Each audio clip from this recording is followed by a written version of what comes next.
Well, thanks everybody for your patience for waiting me to get on. We have a special guest tonight.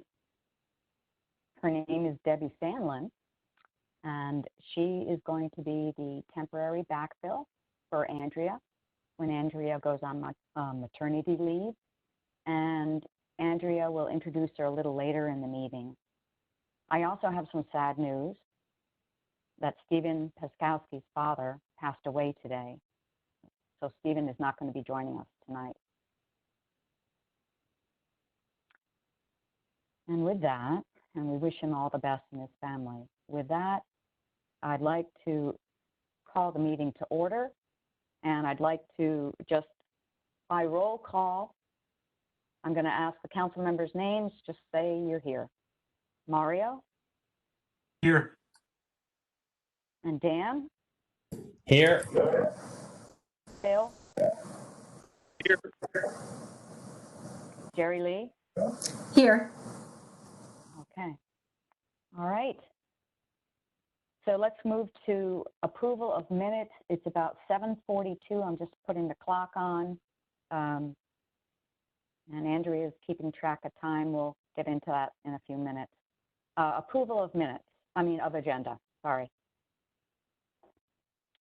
Do we approve the agenda? This is Jerry Lee. I have a request to add a very brief Arboretum update after the 5G cell report. Council members, are you in favor of that? That's fine. Yes. Yes. Yes. And Okay. Thank you.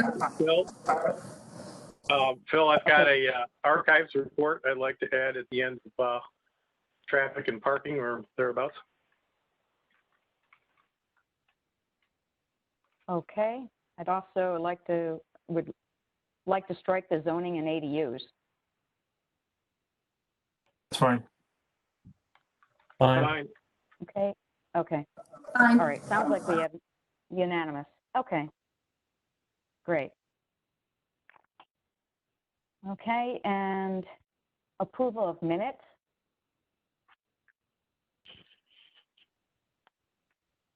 Any changes to I do minutes? have a change to request. So first of all, I want to thank Andrea for making most of the revisions I requested.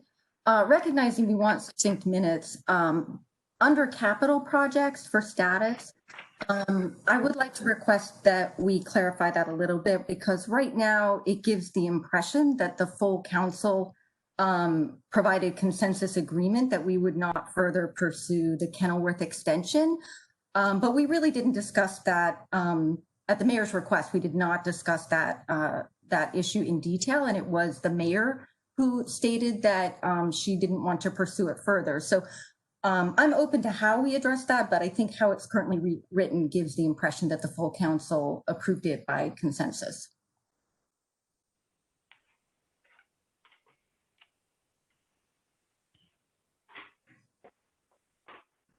I had given Andrea, just to help out, I had given Andrea a specific edit and shared that with everybody else. If that's acceptable, I'm happy to go with that version. I don't remember exactly what you'd had, but I think it could be clarified to say Mayor Kaki stated instead of it was discussed. Yes, I would be For fine. that last sentence. Okay. Well, I would say that she, I just want to make sure it's not clear, or that it's clear that it wasn't actually fully discussed as a council action. So could you read it back, the sentence?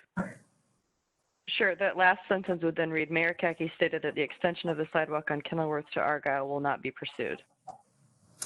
Okay, I'd like to make it really clear that she does not want to continue it, because there's still the opportunity for future council action on this. And I don't want to give the impression that the whole town has decided it will not pursue this in the future.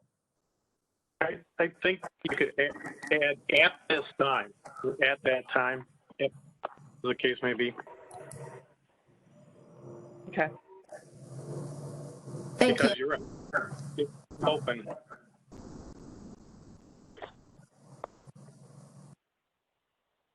Okay. I'm okay with that.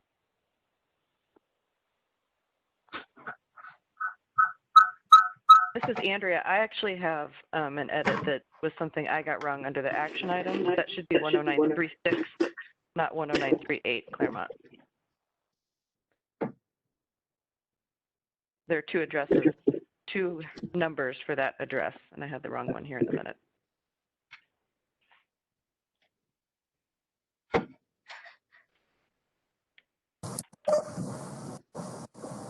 Sounds good. If there are no other changes, I'm willing to move for approval of the minutes. This is Jerry Lee. Okay.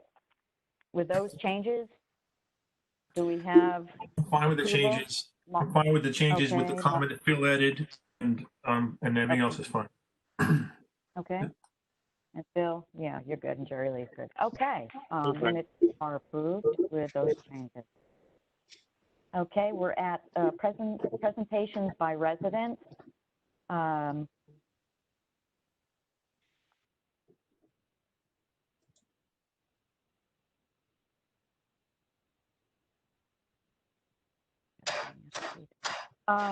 want to give a moment here just to say how we're going to work this, since we have a lot of people on the call. Could we see hands of who plans to make any kind of a presentation? We are under the agenda item presentation by residents. And to be able to manage this process, I'd like to get an idea of how many people plan to make how many people plan to present. Hi, this is Okay. Eileen Kelly. About people who might say something in response and would then plan, not know now if they want to say something, but might know later. Well, this is the time. We have, I'd like, for the sake of Andrea and for everybody, for us to know who plans to speak now.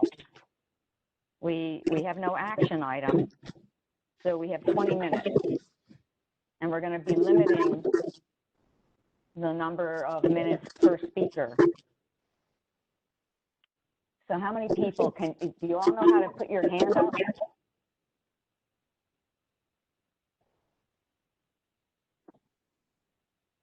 Khaki, there's 5 people that called in as well that I would unmute if you wanted to hear from them. Okay. Yeah, this is Dick Do we Pratt. have a number of people? This seems I'm sorry. fairly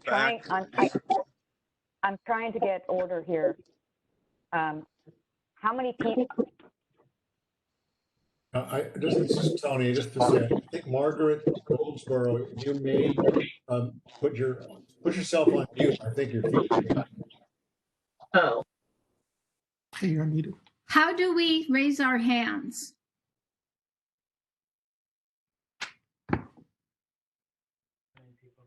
Hello? How do we raise our hands? Let's put our thing on. So you go to the upper right-hand corner where there's a little picture of a person, click on it, and then you'll find yourself under participants and you can click raise hand.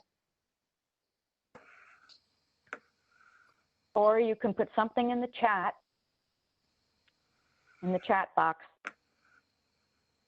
You know, you click on your name I again, see. you can click on this.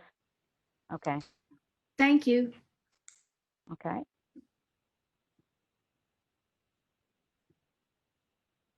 And Khaki, for our callers, I can unmute them sort of one by one and we can ask them. Do you want to do that now? Sure. Okay. Okay, so each person has 3 minutes, one question at a time. And I'm not, I can't see who's got hands up or anything. Andrea, I'm gonna leave it to you, okay? To call who wants to answer, who wants to ask the question. On the phone, you mean? Sure. I can, yeah, I can start with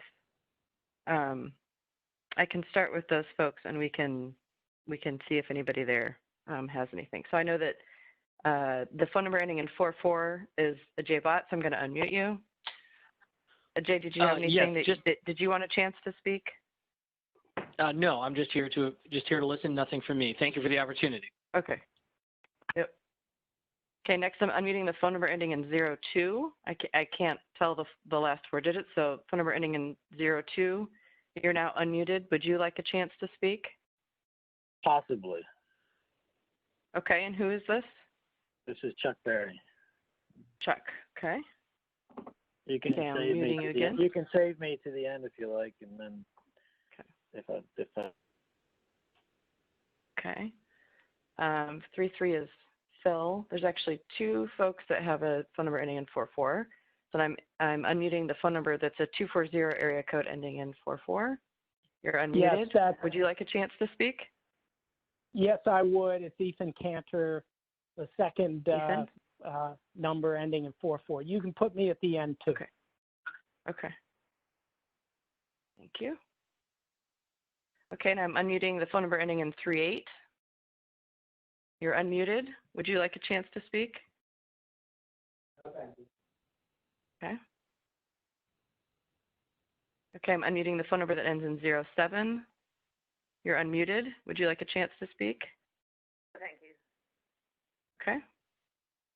I'm unmuting this phone number that ends in 48. You're now unmuted. Would you like a chance to speak? Chris Keller, if I can have the same arrangement as Chuck, please. Okay. All right. So, Kaki, that's 3 folks that are on the phone that are all willing to go towards the end. Okay. Well, let's go to who's on screen. Who's on video? Would that be starting with Allison Pierce? Is Allison, do you, because people aren't letting us, I can't tell whether they want to speak or not. They have to ask. Here, Allison's now unmuted. Oh, I didn't have my hand up or anything. I didn't want to speak. Okay, so maybe if everybody knows how to put their hand up or use the chat box, Andrea will just defer to that, okay? Hi, my name is John Osick. I live at 10930 Claremont Ave. My hand is raised. I'm in the chat is asking for a few minutes.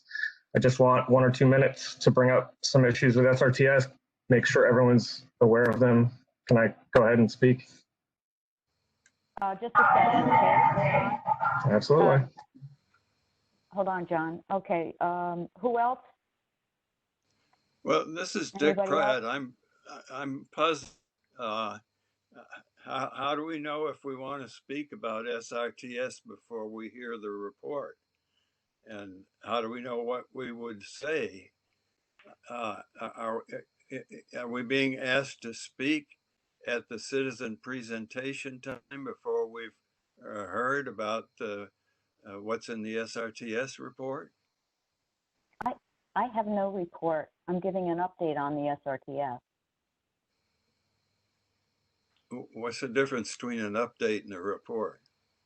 Dick, I would I hey, don't this is know. Dario. Hey guys, if you have something to say, I really strongly say it regardless of what happens later, because this is your chance to speak, and you speak now or you're not speaking at all.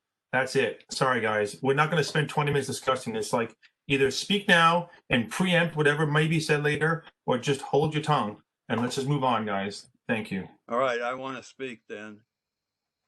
Okay, thank you, Mario. Okay, we're going to go with, let's go with John Osick first. John, go ahead. Rip the Band-Aid. So I just want to bring attention. I don't have a specific ask or a specific question of the council, but I want to make sure everyone's aware of the situation on our property at the very junction of all the stormwater at the base of Claremont Avenue. So twice over the last 2 months, as I've spoken with the mayor and Chuck Berry about, we've had severe flooding. We've only been here for about 2.5 years. It's never happened before, but it's been pretty clear that either work that's been conducted or other factors of the last 6 months, which there aren't a lot of contributing factors, have contributed to a severe overuse, for lack of a better word, of the storm system that runs through our property. We're sending pictures out later to the group that's most concerned with the stormwater. But again, I just want to, for my 2 minutes, bring everyone's attention to how severe the problem is. The last instance is tens of thousands of damage to our home. When I spoke with Chuck, it was very cordial, and I appreciate his time, and I've appreciated all the mayor's time as well. But I don't think the gravity of our situation for servicing the entirety, almost the entirety of the south side of town's stormwater has really hit them or certainly other members of council, because I haven't brought it up with them. The flooding is so severe that it is untenable for a homeowner of any skill or means to handle it. And I've felt, both me and my wife have felt fairly, I don't want to say disrespected, because again, we've been given respect, but we've had a lot of patience for a process that hasn't gotten anywhere. And a lot of that's on us for not having pushed it. So I just want to, again, bring attention to it, so that's going to change, because it must.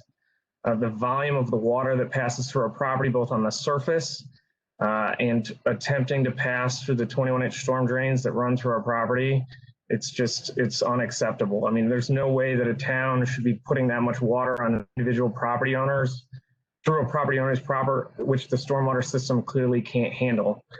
The reason I bring it up now is, again, because we've had 2 severe floods over the last 6 weeks.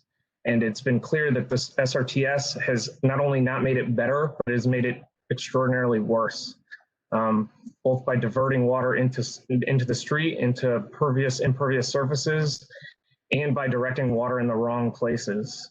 So I feel this should be a priority for everyone, not just for us. I realize that it just affects our property, or mostly just affects our property. But again, this is a severe situation. This isn't, I've walked the town when other people have had problems. Most of them are cosmetic, extraordinarily minor. We've talked to residents, several dozen, that agree that we have one of the most severe situations that needs to be attended to in town. And we've also had residents agree that there have been clear changes in the stormwater situation. So we'll be putting a presentation, but we appreciate bringing it up. And thanks for the time. All right. Thank you, John. And we will have a stormwater. Okay, somebody's got to mute. There's a lot of background noise. We'll have a stormwater update later by Councilmember Grande. Okay, maybe we can get to that. All right. And just moving on then. Dick Pratt, you want to go ahead? And we have 3 minutes, Dick. First of all, I would like to thank both Dave Rubenstein, a citizen that's been on the web page, and Dan Simon for pointing out that it's possible to be deeply appreciative of Kaki's hard work on the one hand, and on the other hand, still be in some degree of disagreement, and that the two are not in conflict. So, for example, I certainly am deeply appreciative of all the time that Kaki has put in on this project. As I indicated in the chat section, I really do not know how to address this, because I don't know what's going to come up. So let me just use one example. We've not heard anything as citizenry that I'm aware of. I'm not even aware that the council has heard anything about what's happening financially with the termination of the sidewalk where it has been terminated as compared to what was on the approved plans. Are we just handing money back to the state and FHWA? How much is it? Is that not a consideration? Now, there are many other considerations also. I was very appreciative of Chair Lee Bennett taking what may have been a little bit arcane in the open letter that I sent in terms of throwing out feet and half feet and so forth and so on. And she just very clearly asked the question if it was safe to move the sidewalk up adjacent to a very narrow spot 30 seconds, Dick. On Claremont by the triangle. Why is it any less safe to have people walking around the tree there on Claremont, such that it's recommended that they have to go out into the street because of the sidewalk not being finished? So those are examples of the type of open questions I have. Thank you.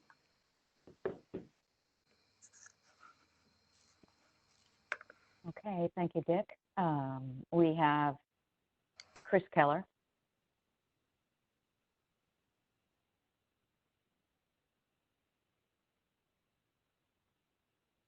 Chris, do you want to say anything?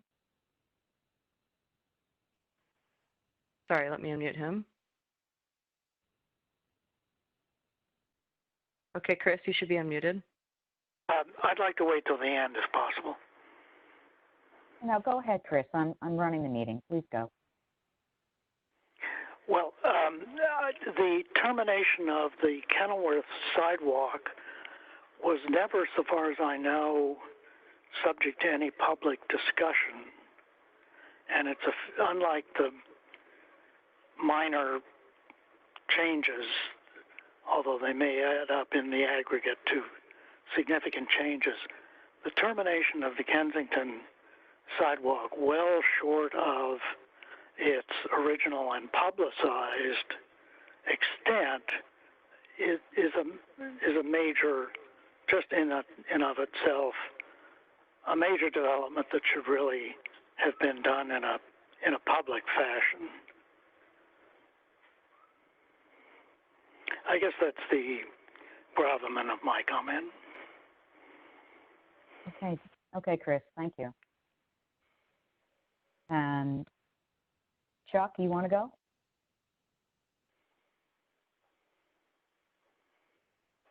We can do May I Ethan. mute Chuck? Okay, Chuck, you want to go? Hang on just a sec. Okay, Chuck, you're unmuted. I have no further comments. Thank you. Okay. Okay, Ethan? Okay, hold on, let me unmute Ethan. Okay, Ethan, you're unmuted. Sure, thanks. A couple comments as a citizen of the town and taking a broader view of this issue, which divided the town and which was submitted for extensive public hearing discussion and has gone forward. And here we are with, as Chris Keller said, termination of the sidewalk on Kenilworth short of the plan. And the issue, it seems to me, comes down to, is this the kind of adjustment that can be made in the field as the mayor, as the council empowered the mayor to do in combination with engineering, the civil engineering, or is it something that has to be reopened for public discussion, debate, vote, and so forth? I think it's good that we're having this hearing tonight. I do support that. I'm expressing my view that I think it falls on the side of decisions to be made in the field in terms of the amount of sidewalk that's at issue, which is roughly between 2 to 3 houses of frontage. In relation to all the sidewalks that have been built, it's a small section. I think that when folks say, look, it's not in conflict to praise the mayor, and praising the mayor's work and opening these questions, I have to say, true. In theory, that's true. But when a decision has been made by the mayor and engineering, as expected, as authorized, to now open it up and examine it, to me, is in conflict with praising the mayor. I don't think there's any evidence, as I've seen from speaking with other citizens of this town, any question that the mayor was not doing her work as expected in good faith. I think reasonable people can disagree about a lot of things, and I think this clearly falls within that reasonable scope of disagreement, meaning that Chris Keller and David Rubenstein and Mr. Pratt are raising legitimate questions. That's fine. They're reasonable, but it's also reasonable to move on. This has been so long in coming. It's time to finish it. We ought to just thank the mayor for her service and move on as a town. Thank you. Okay. Thank you, Ethan. I believe we don't have anybody else to give a presentation, so thank you, everybody. And we're going to move on. Oh, was there Sue Petito? Were you wanting to say something? Yes, thank you. My hand has been up this whole time, Khaki. I can't see it, so I'm sorry. I don't have it, have the view. Well, one comment for these virtual meetings would be perhaps all the council members present and the mayor and Andrea, the town manager, could have their video on at all times so we could see you all just like we do in public meetings at town hall. That is an aside. On the question of the sidewalks, many of us who are not speaking out are unhappy with the way the decisions were made, and the result on the sidewalk is not satisfactory. To have it end in the middle of the block.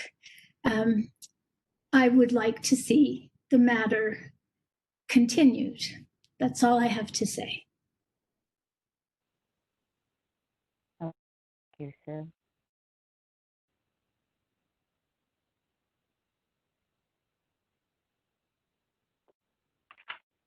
All right. We have no action items. So we are at approximately 8:09, and we're going to start the agenda item, new business. And Andrea, if you would like to talk about what's happening with you and with Debbie. Absolutely. So as Khaki mentioned, we have a special guest tonight, Debbie Sandlin, who will be backfilling my position while I'm out on maternity leave. I'll be out through the end of the year. Debbie is a former town manager who retired this past May. She was previously in the town of Bladensburg, Maryland, and she is an ICMA credentialed manager, certified public manager, which is a pretty big deal in my field. So you all are in very good hands. Debbie's email is managerdebbie, D-E-B-I, at garrettparkmd.gov. So same format that you all would be emailing me. And as soon as Debbie has her Garrett Park cell phone or work cell phone number, that will be added to the town office voicemail for any after hours emergencies. So we're really excited to have Debbie and really excited to have an experienced manager to help out while I'm out. And with that, I'll ask Debbie if she wants to say a couple things. And Debbie, I think you're unmuted already, so. Yes, I am. I just unmuted myself. Okay. First off, good evening, everyone. Good evening, Mayor, Khaki, and Council. I wish I could see everybody, but I can't. Hopefully, I'll be able to meet everybody in person sooner rather than later. But I just want to say I'm really excited about this opportunity, and I look forward to working with everyone and continuing forward with all the great work that Andrea has been doing. So thank you, and please feel free to reach out to me. All right, great, Debbie, and we're really looking forward to having you on, and we know you're going to do a great job. I look forward to working with you. Thank you. Okay. How long did you think that, do we know how long this backfill is, Andrea? Through the end of the year, and of course the date I go out is a little bit TBD. But Debbie and I are hoping that we have this whole week as overlap. So in the meantime, folks can still reach out to me until you hear otherwise, or my auto response tells you otherwise. Okay, great. Great plan to overlap. Okay, thanks. All right, we have another item, the possible rescheduling of October 12th. Andrea, you want to speak to that? Yeah, so I wanted to talk to council and get your thoughts on what you'd like to do for the October and November meetings. October 12th is a federal holiday, and November 9th is an MCPS day off school. I don't know if people still have travel plans given COVID, but wanted to raise this conflict and see if you wanted to change either of the meeting dates. So we have Indigenous Peoples Day, which is also known as Christopher Columbus Day, right? On 12th? Used to be. I have no problem. I have no problem changing. We can find an accommodating date. I'm not married to anything. I may not be here on the 12th, so that would work for me. But certainly, and the 9th, the 9th is fine again. It's 2 days, you said, right, Andrea? The 9th and the. Yeah, October 12th and November 9th.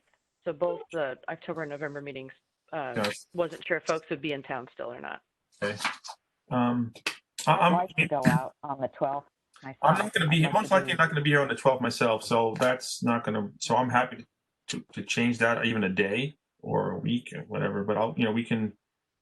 If the rest of the town council's fine with it, I'm fine with it too. This is Jerry Lee. I'll just say I'm flexible, so any changes that might be necessary for other members are fine with me. This is the following week, the 19th or earlier. I'm sorry, Dan, you were going to say something. I was going to say I'm flexible. And this is Phil. I'm flexible. The 19th sounds good to me, though. Okay. Is the 19th okay with everybody? Yes. October 9th. Okay, we'll move it to October 19th. What about November? And that Montgomery County Public School Day off, you said, or a teacher's day, Andrea? Yep, that's right.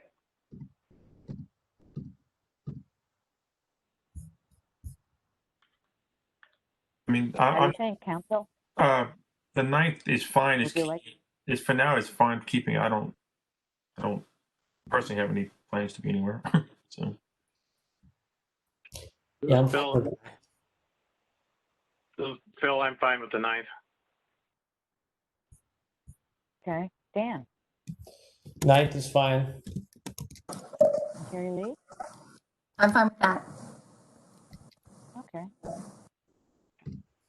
All right, I guess that'll work. And yeah, the office is open anyway, right?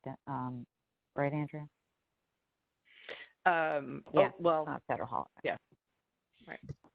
Well, in terms of not being a federal holiday. Just for clarification, right, I think actually the federal holiday in November is Wednesday the 11th, and so Monday is not actually a federal holiday. It's a day off MCPS, though. Okay, thanks. As far as, unless, I mean, it's possible I was looking at the wrong MCPS stuff, but as far as I could tell, it was a day off MCPS, yeah. Sure. I'm still fine with the 9th. Thank you. Okay, great. All right, so the 9th it is for November 6th. Okay, and now we're on to town updates, and I'll start with the SRTS. There's been a lot of interest in that. I first want to just say what is happening, because people keep, the schedule keeps moving. As many of you know, we had a August 31st completion date, and of course it's been missed. And with the town attorney and the state highway administration officials, their help, we have sent a letter to the prime, which is Patriot, to notify them that we are assessing liquidated damages at the cost of $250 a day per calendar day, starting as of September 1, and it will continue to accrue until they complete the job. And so they have received that. I've been told that another subcontractor is not going to be doing the outfall that we all thought this company was doing. So now Patriot is once again negotiating with another subcontractor to finish the outfall. What I'm told is they have a company that is in stream restoration. It's all they do. And I look forward to the quality of their work and to the efficiency and quickness of that, which I'm told is probably, faster than the other subcontractor. But we'll see. I do not know yet when they're starting. They were supposed to get a signed contract today, and I haven't been told if it happened, and then to mobilize equipment and bring in what are supposed to be very huge rocks and machinery. We may not see that till next week, but I had been told that it would take only 4 to 5 days to finish. So we'll hold our breath on that one. We have all the asphalt finished. We are, going back and making a few changes. This will be during the punch list time. We have the concrete sidewalks finished. We have some problems there. We are doing the fill dirt and topsoil now. They're hoping to finish that today and tomorrow, and then start placing sod Wednesday and Thursday. They anticipate rain Thursday and Friday, so they're really trying to get the sod down before that for timing wise. We have another subcontractor working on the lead walks. Those are your front sidewalks to your houses for any of those that were disrupted. So that is supposed to be finishing in the next couple of days. I think that's where I want to leave it. We have a few, so I'll just tell you a few things that we've got trouble with. We've got some trouble with some slopes on some sidewalks and ramps. We have some trouble with slope on a couple aprons, driveway aprons. We have obvious drainage issues, as John Osick has mentioned, and over on Kenilworth that we are addressing. And I think that's about it.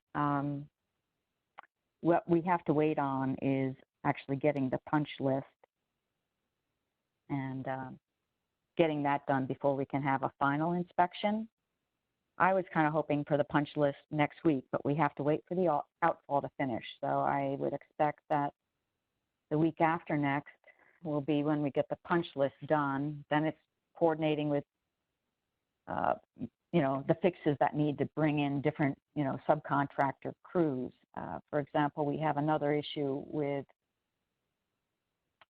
what's called aeration matting. And it's a technique of using special material under the sidewalk, but also over the roots under the sidewalk. And this is it's aeration matting. It's vented. It's supposed to vent to the surface.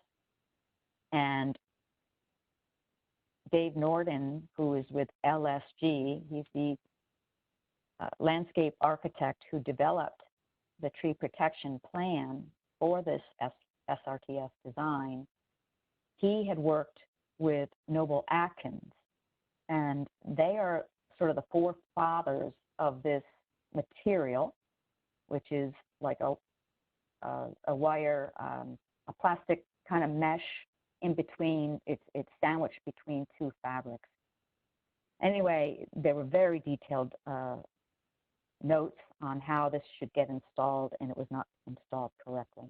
And we're trying to work that out with the Save a Tree subcontractor who came in to take care of trees. So we don't know where that stands, that we might get that resolved in the next day or two. So those are pretty much the areas that we're looking at. There's also some steepness off the bank of the sidewalk up by Claremont before it crosses over to Montrose. You may realize if you've been over there just how high that sidewalk rises above grade, very high.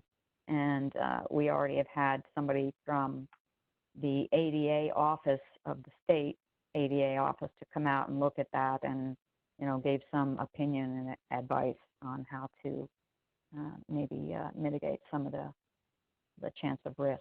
So we're looking at that as well.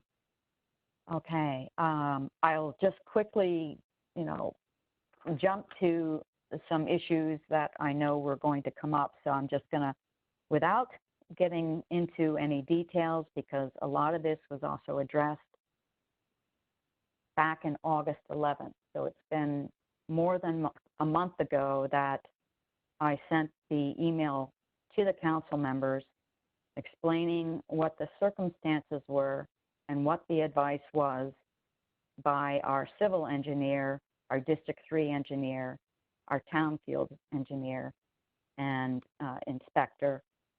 We also had an ADA official on site, and while the sidewalk hadn't been marked yet on Kenilworth, looking at the plans, he was a little concerned. So when we finally did the marks, this is the offset marks, we all realized how much further the sidewalk around the maple tree up on Kenilworth near 11018 was coming out. And the civil engineer, who's the engineer of record, even said as much, that he believed it was going to go out at least 5 feet. And he always had kind of thought that was going to happen. And the reason it's happening, in case people aren't aware, is that there was a retaining wall that had to be built next to the tree, but not into the structural roots. And we found that the structural roots of the maple tree go right up to the asphalt edge of the road. And the retaining wall is supposed to go down below ground a bit, and with the rebars. So we knew we were going to have to come onto peel back the asphalt walls, and then you mark off. And that's how we got to 5 feet and even possibly 6. There was going to be a roll, which felt like that probably is not a good idea. And so this bump out was basically bringing with it, the bump out was meant to slow the traffic, but at the same time, we're bringing a sidewalk along with it, which actually puts the pedestrian in harm's way. If you can imagine somebody in a wheelchair or somebody who's visually impaired, and they're coming out into the middle of this, they're coming out like a third into the road. It is, it's just not a way to go for safety. So we also had the survey stakeout by then, as I mentioned, done. We had the cut sheets done. And so saw cuts were actually ready to begin. And everybody just said, this doesn't make sense. It's not safe. And with that, as the contract administrator, I made that decision, but I first sent it to council, and I had 3 members who said, we trust the advice of the engineers, so go forth. And so as the administrator, because this wasn't going to cost us money, and time was also of the essence, so was the safety issues, I decided that we would have to bring the ramp around in the front of the tree. I want everybody to know that the sidewalk, while people may have thought a long time ago that it was going down to the sledding hill, for those who don't know, the 100% design never had it going to the sledding hill. it was at least 75 feet or so, 100 feet shy of that. And then when we had found that the sidewalk couldn't even end in a driveway, you're not allowed to use driveways as on-off ramps, we were at that point also stuck with trying to find a place to put the ramp. And then everything just sort of cascaded. So the ramp, the placement of the ramp now, which has been built, gives you the best sight line. It gives the pedestrian the best sight line for seeing oncoming traffic coming uphill from both sides. And that's how it was done. I did place something out on the GP forum when the same day that I notified the residents, and the same day that I notified the council. And I figured, okay, if people saw that, they'd see, they'd understand. So that's all I have to say about that. I can go on to the next item. Hi, Kathy. This is Jerry Lee. I have a couple of comments and questions. So first, I want to thank you. I'm going to put my camera on because there was that request. We generally don't put our cameras on so that we can save bandwidth, but I'm happy to put it on during my comments and questions. First of all, thank you for that update. That provided a lot of information to residents, and I'm sure everybody appreciates hearing those details as I do as well. I want to say most of all, with respect to my email comments on the listserv and our conversations about this, I'm most interested in the council and the mayor taking an opportunity at the soonest point we can in the near future in a separate work session to clarify our communications and project management processes for future infrastructure projects and current ones ongoing so that we can avoid further miscommunications. So I would like to request that the town manager set something up for us to do that as soon as possible. So Kathy, a specific question I would ask for you is— Wait, one second, Jerry Lee, are you requesting a separate meeting, a special meeting? Yes, I'm suggesting that town council set up a special work session to work through procedures and processes that we can all agree on between council and mayor and town manager staff for how we will communicate and agree on roles and responsibilities for our infrastructure projects. That's what I'm requesting. Yes. That's one. Okay. And then So I would like to it doesn't happen by single council person. I understand that. I'm just making the request now, Kathy, and then we can wait. Let me tell you at a later procedure. point what we want to do with it.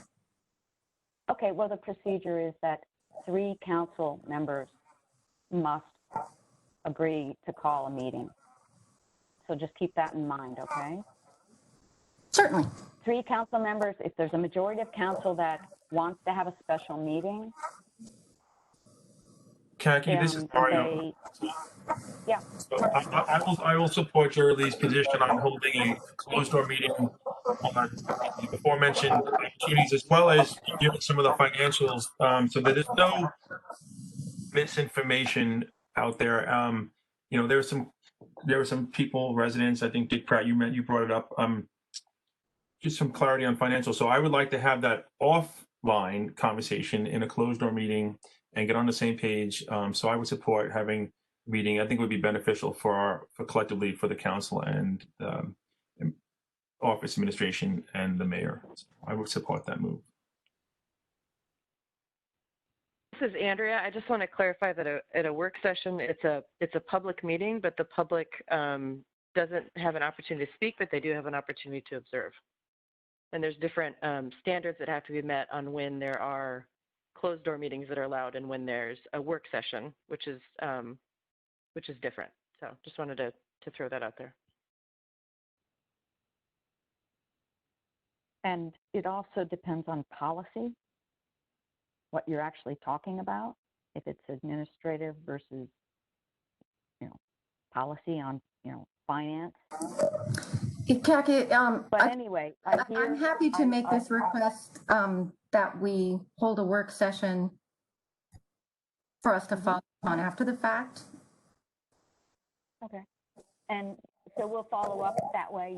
You council members will follow up, and you're allowed to call the meeting. What you do is you are to request the meeting through Andrea. Okay. As long as there's a majority who agree. Okay. Yeah, I appreciate that. So, and then the other thing I wanted to just say is that I would like to respectfully request that you share with the council and if possible, post what's not procurement sensitive publicly on the town's website and at the post office. Some of the specific written documentation between SHA and the town engineer about some of these safety issues and decisions. We've talked about it in a number of meetings where we'd like to get the red lines up and available for public review as soon as we possibly can. So I just want to remind that we've talked about that in previous meetings, that as soon as they're available to you, I know you've got a lot on your plate, so I know it's not something you can do super fast all the time, but it would be really great if we could get those decision documents that you've been using to support your administration of the project made available on the town website. And maybe some of that could be delegated to the town staff so that we could move it along more quickly, getting everything posted publicly. Thank you. Thank you. And I will say we can probably get some of the red lines up. We're in the middle of an audit, and once the project actually is finished, we really double down on more audit. There are not, most of my conversations are on the phone or in person. That's how quickly things are developing. I mean, it even, every day it's like that. But anyway, whatever we have, we can post. Thank you. I appreciate that. Okay. Because you raised the issue, and we had a lengthy discussion in July about the ramp terminus for the Kenilworth project. And at the end of that discussion in July, on July 13th, you said that you'd be hearing from SHA about that within, possibly by the next day or within the week. And so then you contacted us on August 11th. So I'm interested to see, how much time has elapsed between the time the SHA actually notified you that it couldn't terminate in a driveway and when we were notified. Thank you. Okay. Jerry Lee, you probably maybe haven't been involved in some of the town council meetings, but I think you have been since day one with this SRTS. And I have been saying at least several times, and I've learned this over on Oxford,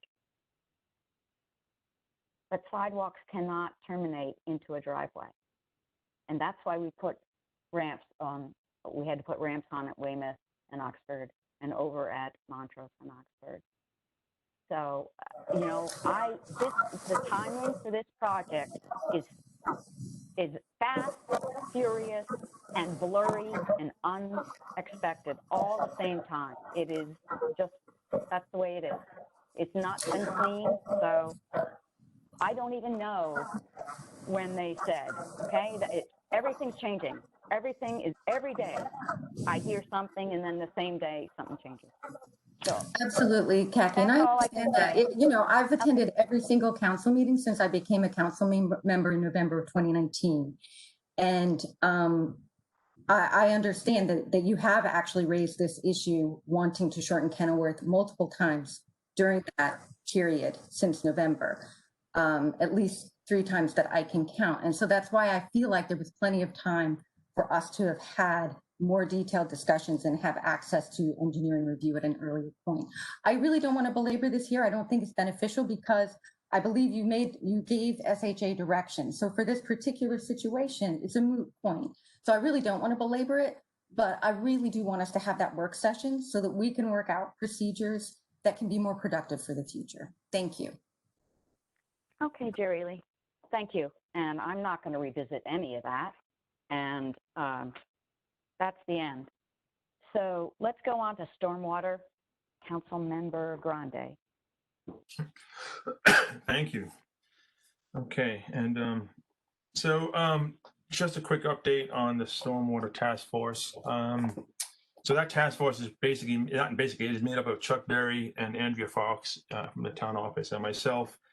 Before I even say anything else, I just want to give Chuck a tremendous amount of credit and a huge thanks. He has put in an incredible amount of hours and time on the various projects, and just taking a look around town and see what needs to be addressed and what is, potentially a task force issue and what's not. And regarding, so thank you, Chuck. And if you're listening, I'm not even sure if you're here, but and then on top of that, I just want to define what is within currently how we define the work that we're doing on the task force. So Garrett Park, as a town, typically doesn't get involved with stormwater issues unless we learn or deem that there's an infrastructure problem or the town has done something that has caused a change in a person's property, where they're getting flooding or erosion or that kind of issue. So I want to be clear that stormwater issues that may be rising, no pun intended, because of the SRTS project, and have been verified that's the problem, will be referred to the project manager on that. And, we'll take a look at it. Chuck has already been out there looking at various sidewalks and that, but the recommendation will then fall back onto the town and the SRTS team, and not necessarily something that would fall under my purview.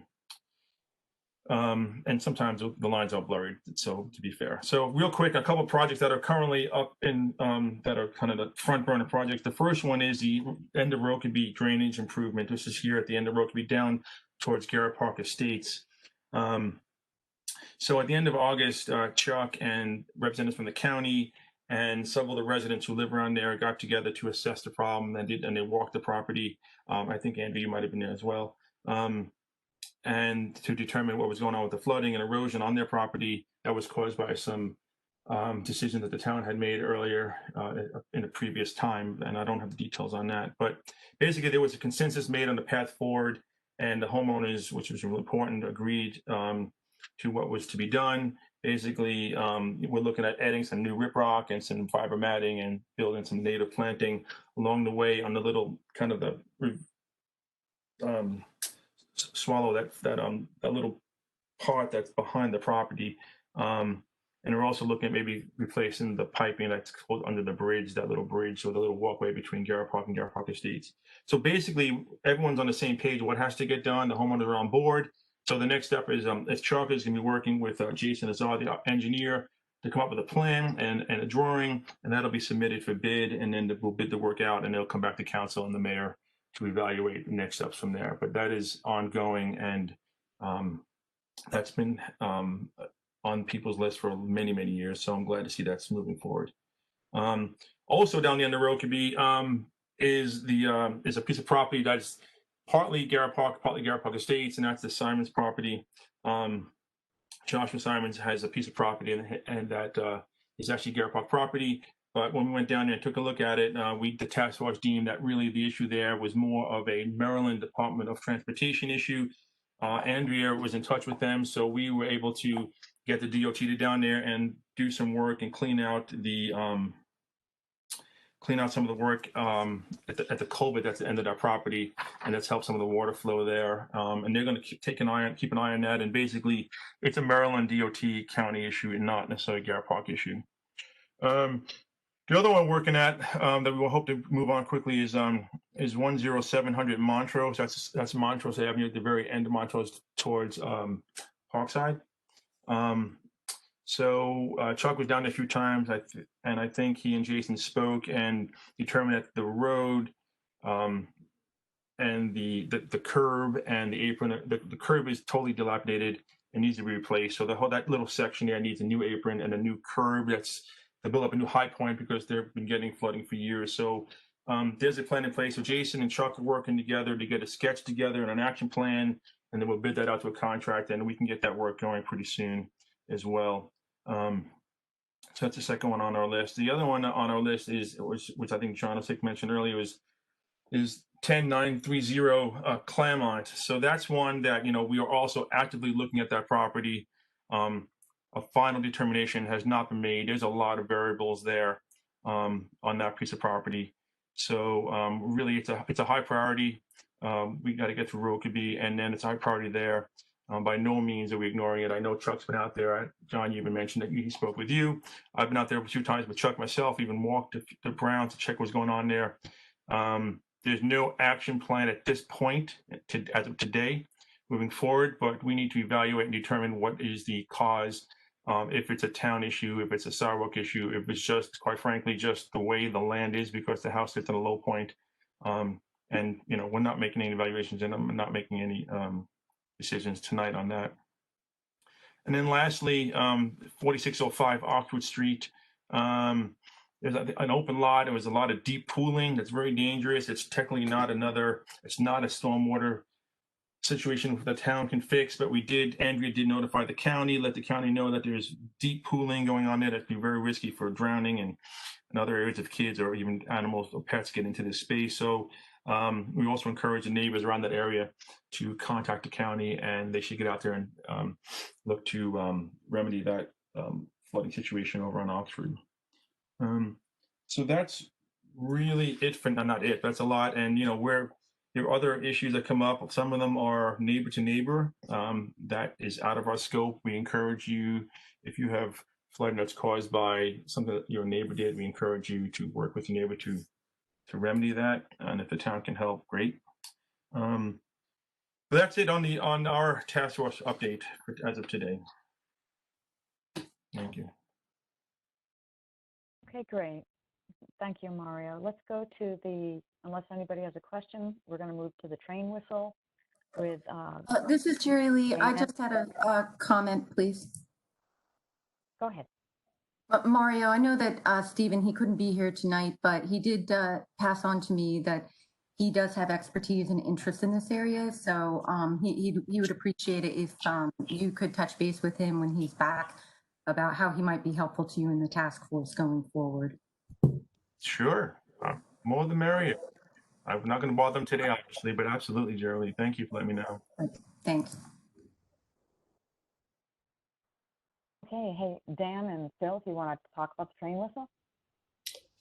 Yeah, sure. This is Dan. Let me see. I'm happy to turn on my camera here based on that specific request. That's my arm. Your camera. Yeah, so I've got some what I think is good news, just an update on the train horn, or as some folks call it, the train whistle. So based on feedback from several townsfolk earlier this year, and obviously over the past several years as well, there had been quite a lot of interest to see what the town could do to while still maintaining, you know, obviously the safest possible environment as it relates to train safety, what the town could do to potentially reduce the volume of train horns or even the duration.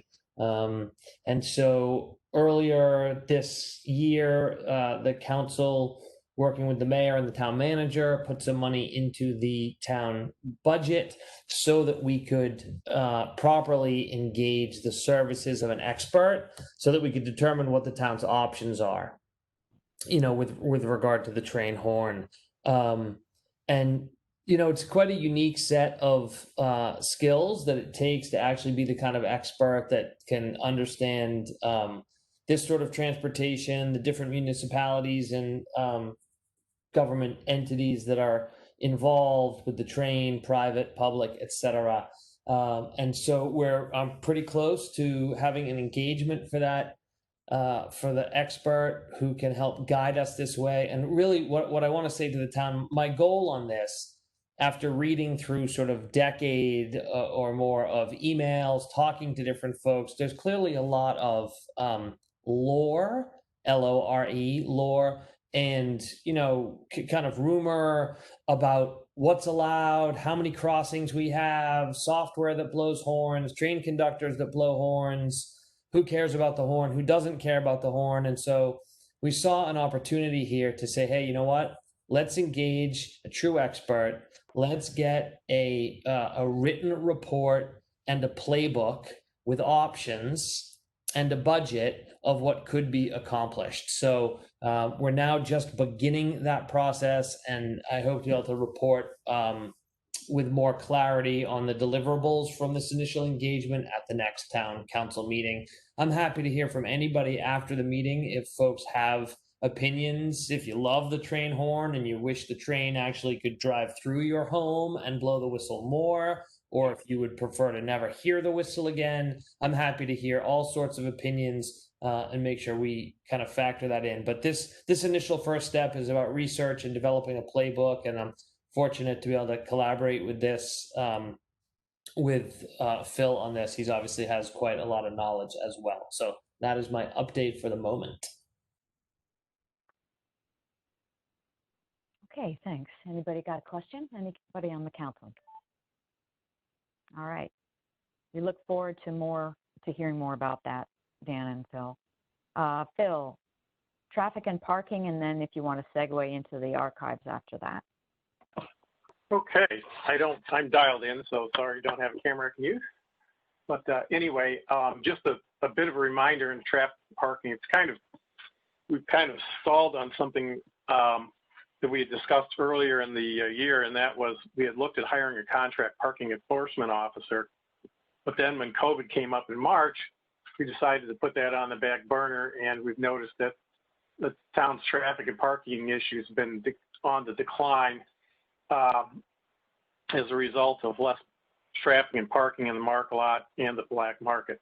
But we still have out there the ability to hire somebody if and when traffic decides to return to our lovely town and where we have some problems.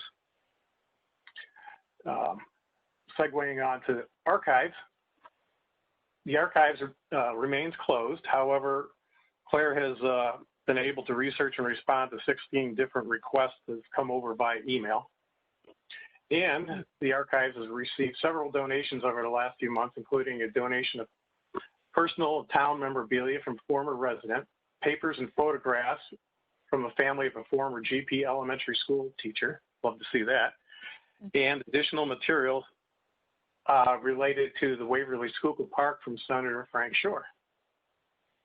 The archives are still accepting donations related to experiences, perspectives, and or creative expressions in response to the COVID-19 pandemic. So all residents have already submitted poetry, and if you go out and look, there's an abbreviated donation form for those types of donations for those who wish to do so.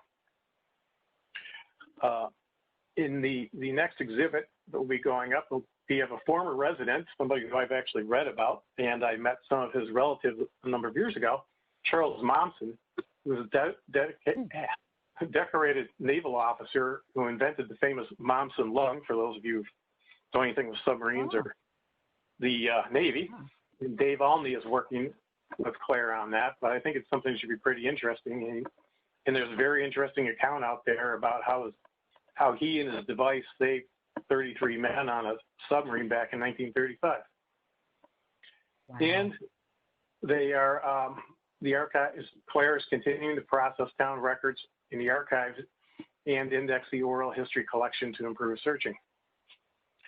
So that is it for me. Thank you. Okay, that sounds exciting. Can't wait to see it. Thanks, Phil. Jerry Lee, you want to go with a small cell and then segue into Arboretum after?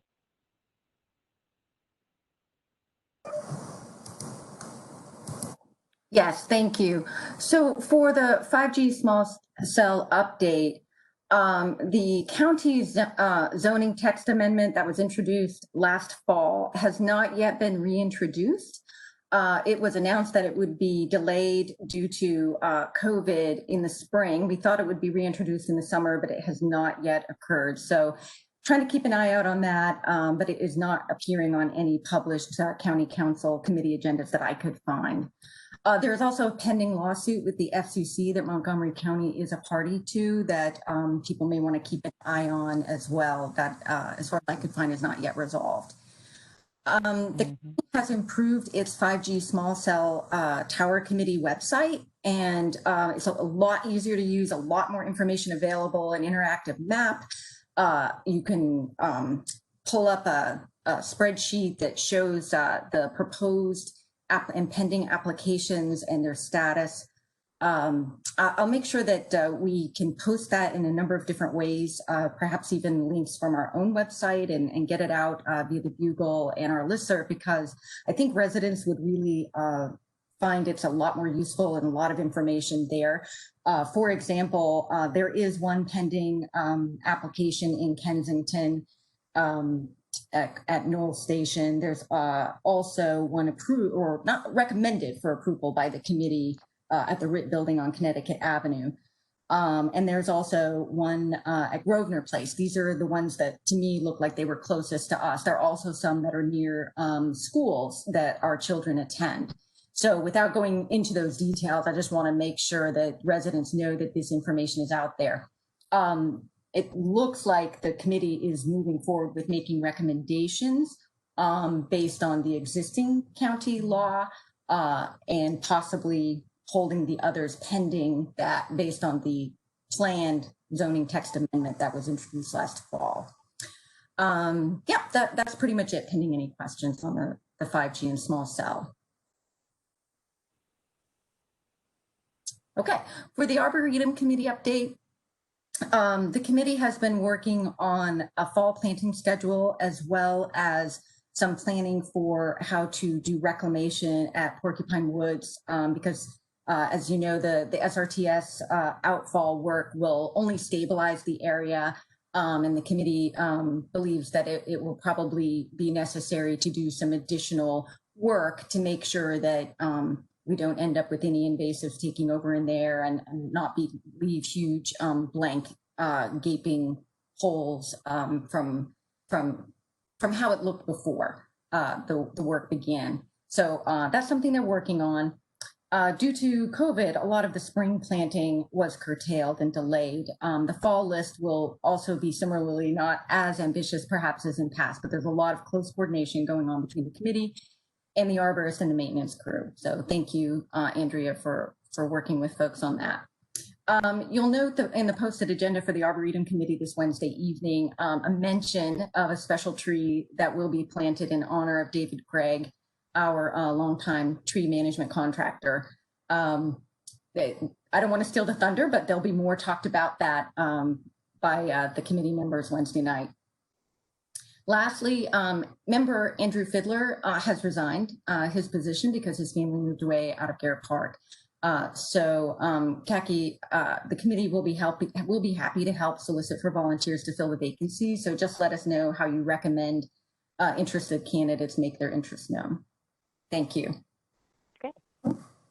Great. We'll put out an announcement on GPML, have them send in a statement of interest and experience. That would be great. Thank you. Okay. Thank you, everybody. Andrea, would you like to give an update on your report? Sure. Okay. For September, the July and August revenues, operations, and capital budgets are at expected levels, and the total revenues and expenses are within projections. For town building permits, there are 3 that were relevant to 10936 Claremont. One is a demolition permit, one is to create a driveway, and one is for a new house. There was a permit issued to 4700 Argyle Avenue for a rear addition and accessory building, and a permit issued to 4423 Strathmore for a backyard shed. For the census, just a reminder to respond to the census if you haven't already. Our response rate's pretty high, but we, of course, want to get as close to 100% as we can. And most of the municipalities that are, quote unquote, beating us or ahead of us on the census response rate are a lot of our neighbors in the Chevy Chase towns. For COVID-19, in my update, I have an information related to what the county has done recently. If somebody's curious, they can read that. As far as town office and maintenance highlights, there's been a lot of things that have been happening. I would point out that for those who've spent any time in the archive, it will now be, it should be a little more comfortable. We have a mini split that was installed there. It was getting up to, I think, 80 degrees in some cases in the summer, so it'll be more comfortable once we can reopen again. Working on COVID-19 reimbursements, and of course, as Jerry Lee mentioned, there's a lot of tree work that's happening that we've really been focused on getting the pruning and removals going since Mr. Gregg retired. It's taken a little more time than we would have hoped, but we're well on our way there. Some of you may have noticed that a large branch fell from a state tree on Knowles back in July. That tree, in addition to one other tree, possibly a third tree, will be removed on Thursday of this week. So that's good news that we're able to get that taken care of. Otherwise, that's it. That's it from me.